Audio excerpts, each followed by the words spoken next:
जिस सुंदर स्मार्ट महिला को मैं रह रह कर देखे जा रहा था, वह अचानक अपनी कुर्सी से उठकर मेरी तरफ मुस्कुराती हुई बढ़ी तो एयर कंडीशन्ड बैंकेट हॉल में भी मुझे गर्मी लगने लगी थी। मेरे दोस्त विवेक के छोटे भाई की शादी की रिसेप्शन पार्टी में तब तक ज्यादा लोग नहीं पहुंचे थे। उस महिला का यूं अचानक उठकर मेरे पास आना सभी की नजरों में जरूर आया होगा। मैं सीमा हूँ, मिस्टर रवि। मेरे नजदीक आकर उसने मुस्कुराते हुए अपना परिचय दिया। मैं उसके सम्मान में उठ खड़ा हुआ। फिर कुछ हैरान होते हुए पूछा, आप मुझे जानती हैं? मेरी एक सहेली के पति आपकी फैक्ट्री में काम करते हैं।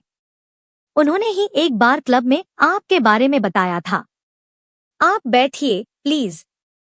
आपकी गर्दन को अकड़ने से बचाने के लिए यह नेक काम तो मुझे करना ही पड़ेगा।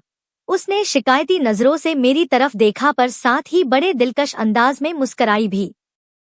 आई एम सॉरी, पर कोई आपको बार बार देखने से खुद को रोक भी तो नहीं सकता है, सीमा जी।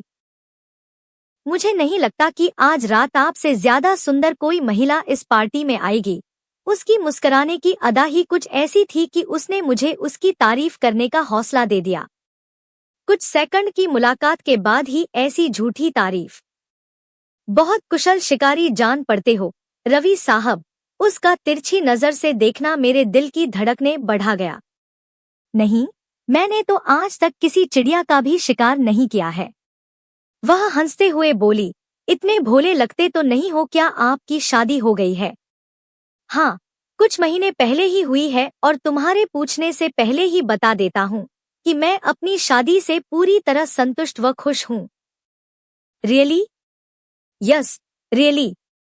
जिसको घर का खाना भर पेट मिलता हो, उसकी आंखों में फिर भूख क्यों?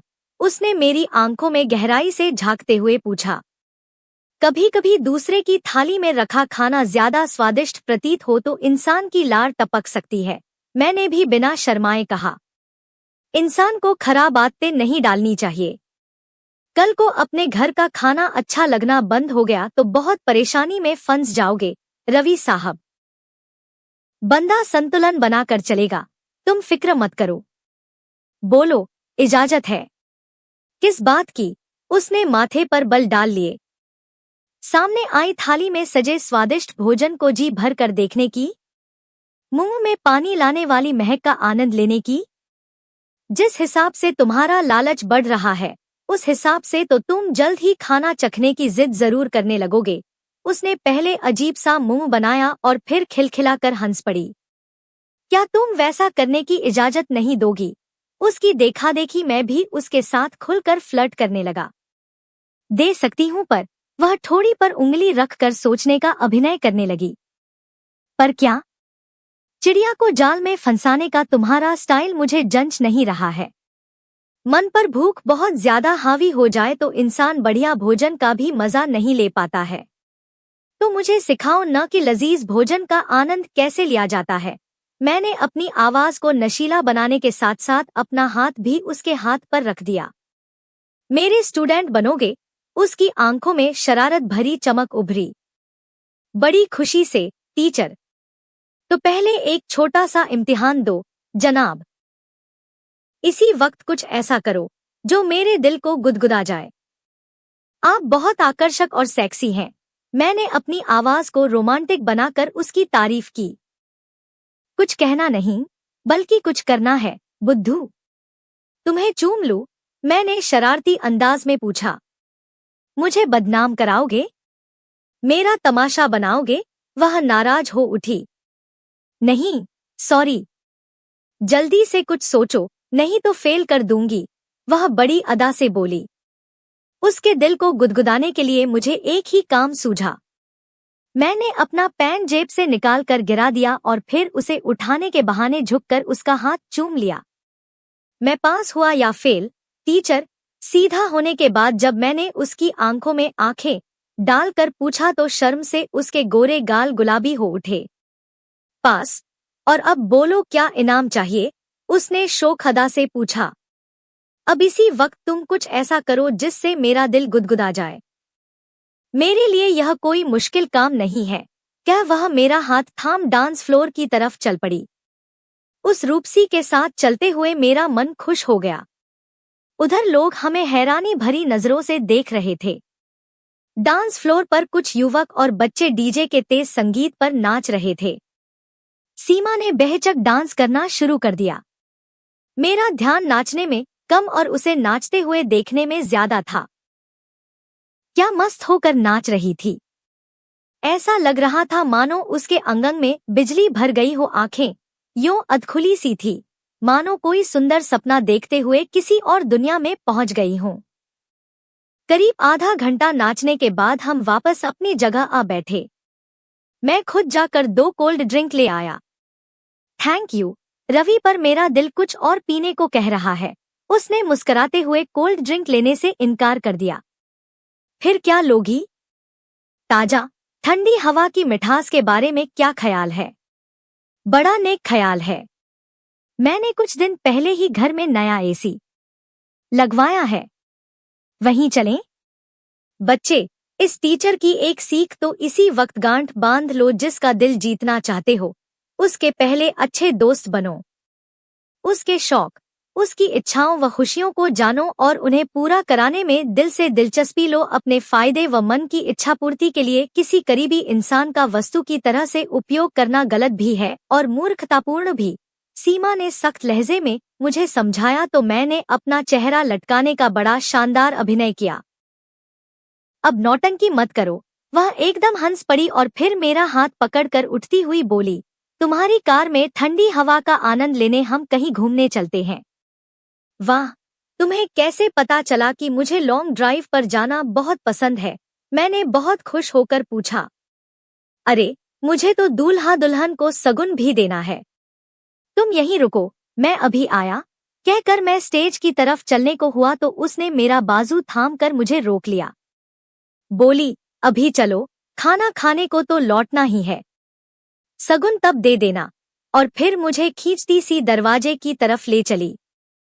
और अगर नहीं लौट पाए तो?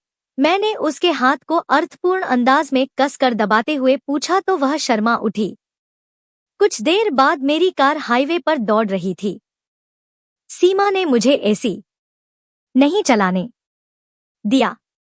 कार के शीशे नीचे उतारकर ठंडी हवा के झोंकों को अपने चेहरे व केशों से खेलने दे रही थी। वह आंखें बंद कर न जाने कौन सी आनंद की दुनिया में पहुंच गई थी। कुछ देर बाद हल्की बूंदाबांदी शुरू हो गई पर उसने फिर भी खिड़की का शीशा बंद नहीं किया। आंखें बंद किए अचानक गुनगुनाने लगी। गाते वक्त उसके शांत चेहरे की खूबसूरती को शब्दों में बयां करना असंभव था। उसका मूड न बदले, इसलिए मैंने बहुत देर तक एक शब्द भी अपने मुंह से नहीं निकाला। गाना खत्म करके भी उसने अपनी आंखें नहीं खोली। अचानक उसका हाथ मेरी तरफ बढ़ा और वह मेरा बाजू पकड़कर मेरे नजदीक खिसक आई। भूख लग रही हो तो लौट चलें? मैंने बहुत धीमी आवाज में उसकी इच्छा जाननी चाही। तुम्हें लग रही है भूख? बिना आंखें खोले वह मुस्करा पड़ी। अब हम जो करेंगे वह तुम्हारी मर्जी से करेंगे। तुम तो बड़े काबिल शिष्य साबित हो रहे हो रवि साहब। Thank you teacher. बोलो, कहाँ चलें? जहाँ तुम्हारी मर्जी हो। वह मेरे और करीब खिसक आई। तब खाना खाने चलते हैं। यह चुनाव तुम करो कि शादी का खाना खाना है या हाईवे के किसी ढाबे का। अब भीड़ में जाने का मन नहीं है। तब किसी अच्छे से ढाबे पर रुकते। बच्चे, एक नया सबक और सीखो। लोहा तेज गर्म हो रहा हो तो उस पर चोट करने का मौका चुकना मूर्खता होती है। उसने मेरी आंखों में झांकते हुए कहा तो मेरी रग-रग में खून तेज रफ्तार से दौड़ने लगा। बिल्कुल होगी टीचर। अरे, गोली मारो ढाबे को। मैंने मौका मिलते ही कार को वापस जाने के लिए मोड़ लिया। अपने घर का ताला खोलकर मैं जब तक ड्राइंग रूम में नहीं पहुंच गया तब तक सीमा ने न मेरा हाथ छोड़ा और न ही एक शब्द मुंह से निकाला। जब भी मैंने उसकी तरफ देखा, हर बार उसकी नशीली आंखों व मादक मुस्कान को देखकर सांस लेना भी भूल जाता था। मैंने ड्राइंग रूम से लेकर शयन कक्ष तक का रास्ता उसे गोद में उठाकर पूरा किया। फिर बोला, तुम दुनिया की सबसे सुंदर स्त्री हो सीमा। तुम्हारे गुलाबी होंठ, अब डायलॉग बोलने का नहीं, बल्कि एक्शन का समय है। मेरे प्यारे शिष्य, सीमा ने मेरे होंठ अपने होठों से सील कर मुझे खामोश कर दिया। फिर जो एक्शन हमारे बीच शुरू हुआ, वह घंटों बाद ही रुका होगा, क्योंकि मेरी टीचर ने स्वादिष्ट खाने को किसी भुक्खड़ की तरह खाने की इजाजत मुझे बिल्कुल नहीं दी थी। अगले दिन रविवार की सुबह जब दूध वाले ने घंटी बजाई, तब मेरी नींद मुश्किल से टूटी। आप लेटे रहो, मैं दूध ले लेती हूँ। सीमा ने मेरा हाथ पकड़कर मुझे पलंग से नहीं उठने दिया।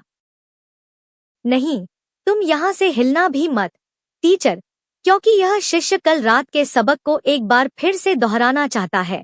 मैंने उसके होठों पर चुंबन अंकित किया और दूध लेने को उठ खड़ा हुआ। आजकल मैं अपनी जीवन संगिनी सीमा की समझदारी की मन ही मन खूब दाद देता हूँ।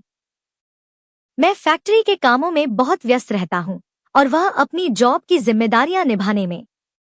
हमें साथ साथ बिताने को ज्यादा वक्त नहीं मिलता था और इस कारण हम दोनों बहुत टेंशन में व कुंठित होकर जीने लगे थे। हम साथ बिताने के वक्त को बढ़ा नहीं सकते हैं, तो उसकी क्वालिटी बहुत अच्छी कर लेते हैं। सीमा के इस सुझाव पर खूब सोच विचार करने के बाद हम दोनों ने पिछली रात से यह टीचर वाला खेल खेलना शुरू किया है। कल रात हम रिसेप्शन में पहले अजनबियों की तरह से मिले और फिर फ्लर्ट करना शुरू कर दिया। कल उसे टीचर बनना था और मुझे शिष्य। कल मैं उसके हिसाब से चला और मेरे होठों पर एकाएक उभरी मुस्कुराहट इस बात का सबूत थी कि मैंने उस शिष्य बनकर बड़ा लुत्फ उठाया, खूब मौज मस्ती की। अगली छुट्टी वाले दिन या अन्य उचित अवसर पर मैं टीचर बनूंगा और सीमा मेरी शिष्या होगी। उस अवसर को पूरी तरह से सफल बनाने के लिए मेरे मन ने अभी से योजना बनानी शुरू कर दी है। हमें विश्वास है कि साथ साथ बिताने के लिए कम वक्त मिलने के बावजूद इस खेल के कारण हमारा विवाहित जीवन कभी नीरसता व ऊब का शिकार नहीं बनेगा।